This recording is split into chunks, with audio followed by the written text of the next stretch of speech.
Hello friends, कैसे हैं आप सब। मैं सी अंकित अग्रवाल स्वागत करता हूं आपका मेरे यूट्यूब चैनल सी अंकित अग्रवाल पे। फ्रेंड्स, आज मैं लाया हूं आपके लिए बहुत ही इंपॉर्टेंट वीडियो, क्योंकि आज मैं बात करने वाला हूं 49th जीएसटी काउंसिल मीटिंग के रिगार्डिंग। तो बने रहिएगा मेरे साथ शुरू से लेकर आखिर तक, ताकि आपको छोटी छोटी बातें आसानी से समझ में आ सके। So let's start. फ्रेंड्स, सबसे पहले मैं बात करूंगा जहां पे टाइम लिमिट एक्सटेंड करने की बात की गई, कुछ लॉ चेंज करने की बात की जा रही है। Measures for facilitation of trade, time limit for application for revocation of cancellation of registration. Friends, आज की डेट में अगर हमें एप्लीकेशन डालनी है for revocation of cancellation of registration, friends उसके लिए हमारे पास 30 डेज की टाइम लिमिट है।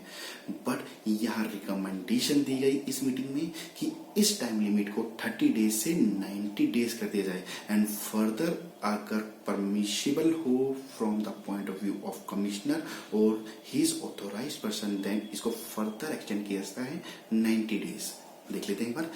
Time limit for application for revocation of cancellation of registration be increased from 30 days to 90 days. If fails to apply for such revocation within 90 days, further extension can be provided by commissioner or an officer authorized by him in this behalf for a further period of 90 days. That is, total time period cannot exceed 180 days. Section 30 में amendment लाने की बात की जा रही है। One time amnesty scheme for past cases, जो यहाँ पर आगे के लिए किया जा रहा है फ्रेंड्स, वो यहाँ पास्ट केसेस के लिए भी कुछ रिकमेंडेशन की गई है। One time amnesty scheme for past cases में be provided where registration has been cancelled on account of non filer of return, but application for revocation of cancellation of registration could not be filed within the specified time period by allowing such person to file such application for revocation by a specified date subject to certain conditions. Rule 23 of CGST Rule 2017 में amendment की बात की गई है friends. ये कौन सी थी amendment? ये अमेंडमेंट है फॉर फ्यूचर पर्पस के लिए। बट अगर कोई केस पेंडिंग है और जिसका रेवोकेशन एप्लीकेशन नहीं फाइल की गई है पास्ट केसेस के रिगार्डिंग, देन यहाँ पर ये रिकमेंडेशन की गई है फ्रेंड्स। और देख लेते हैं friends. Increase of time limit for filing of return for enabling deemed withdrawal for such best judgement assessment order. Friends, section 62 हमारी बात करता है, if assessee has not filed any return, then assessing officer has the power to give him notice for filing of the pending return. But if the assessee further not file the same return, then the assessing officer has the power to do the best judgment on the basis of documentation he has. But उसके बाद friends, as per section 62, assessee के पास 30 days की time limit होती है कि वो अपनी pending returns with tax and interest file कर दे, देन वो best judgement assessment order deem to be cancel मान लिया जाएगा। पहले टाइम लिमिट थी हमारे पास 30 डेज की, बट अब उसी टाइम पीरियड को एक्सटेंड करने की रिकमेंडेशन दी जा रही है।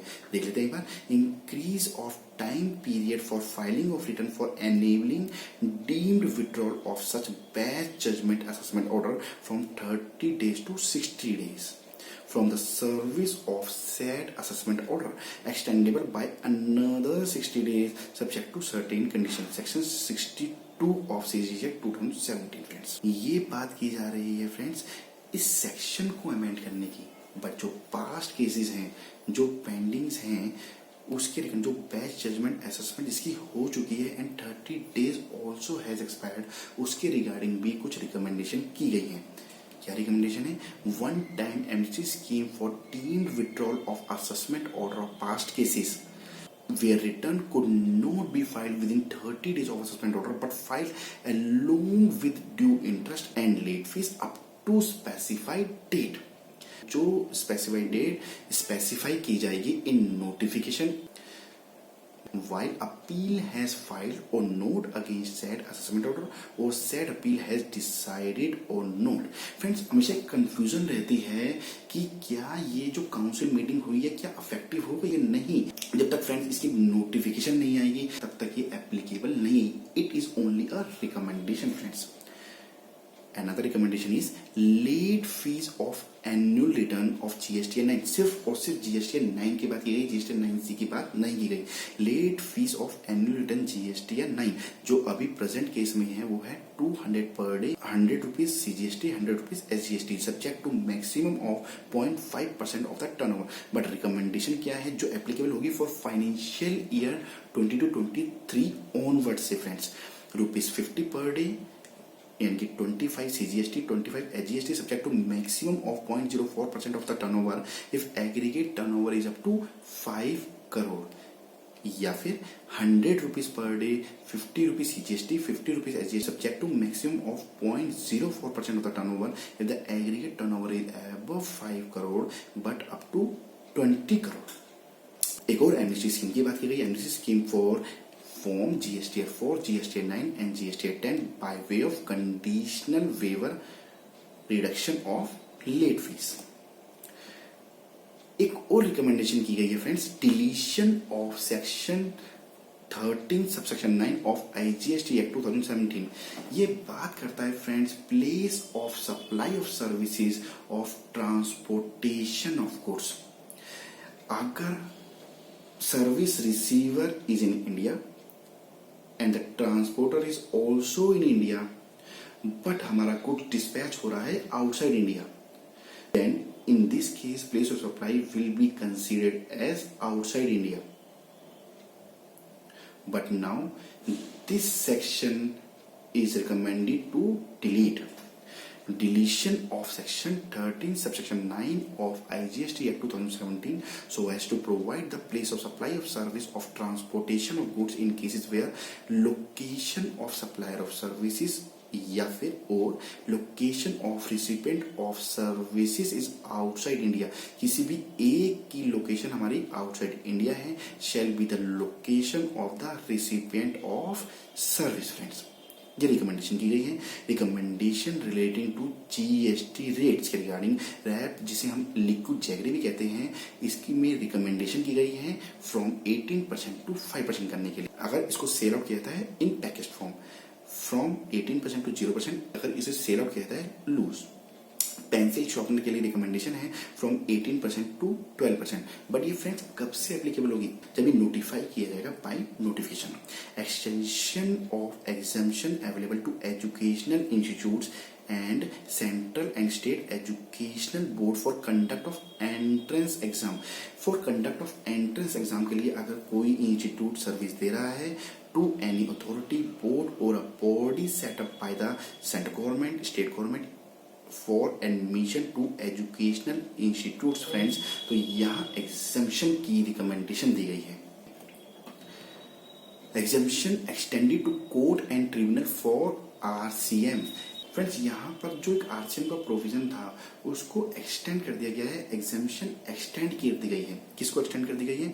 Exemption extended to court and tribunal for reverse charge mechanism in respect of taxable supplies supplied by them such as renting of premises to telecommunication companies for installation tower. अगर telecommunication companies को हम installation tower के लिए tower को install करने के लिए अपनी इमूवेबल प्रॉपर्टी रेंट पे देते हैं then RCM will be applicable. and also renting of chamber to lawyer. अगर लॉयर को चैम्बर दे दिए जाते हैं तो भी RCM एप्लीकेबल हो जाएगा. पहले क्या था, previously exemption was to central government, state government, parliament and state legislature by way of renting of immovable property. But अब ये एग्जम्पशन एक्सटेंड कर दी गई किस किस को? कोर्ट एंड ट्रिब्यूनल को भी. कुछ और रिकमेंडेशन की गई है, देख लेते हैं एक बार. To plug revenue leakage from commodities. Revenue leakage किसमें? Pan masala, gutkha, chewing tobacco. Exports of such commodity to be allowed only against LUT. Means in cases में जो एक्सपोर्ट की जाएगी वो सिर्फ और सिर्फ LUT के अगेंस्ट ही की जाएगी. अगर हम विद पेमेंट ऑफ GST करेंगे देन GST का रिफंड हम क्लेम नहीं कर पाएंगे फ्रेंड्स. बट ये एक रिकमेंडेशन है, जब ये नोटिफाई हो जाएगा देन पर्टिकुलरली पता लग जाएगा क्या लॉ अमेंड किया गया है. Only against LUT with consequential refund of accumulated ITC. Compensation cess levied on such commodities to be changed from ad valorem to specific tax based levy. Friends आशा करता हूँ आपको मेरी वीडियो अच्छी लगी होगी। अगर आपको मेरी वीडियो अच्छी लगी तो वीडियो को लाइक कर दीजिए, चैनल को सब्सक्राइब कर दीजिए, बेल आइकन को प्रेस कर दीजिए ताकि आपको मेरी वीडियो की नोटिफिकेशन मिलती रहे। आज की वीडियो में फ्रेंड्स इतना ही था। जल्द मिलता हूँ आपसे नई वीडियो के नई टॉपिक के, तब तक के लिए थैंक यू, बाय बाय।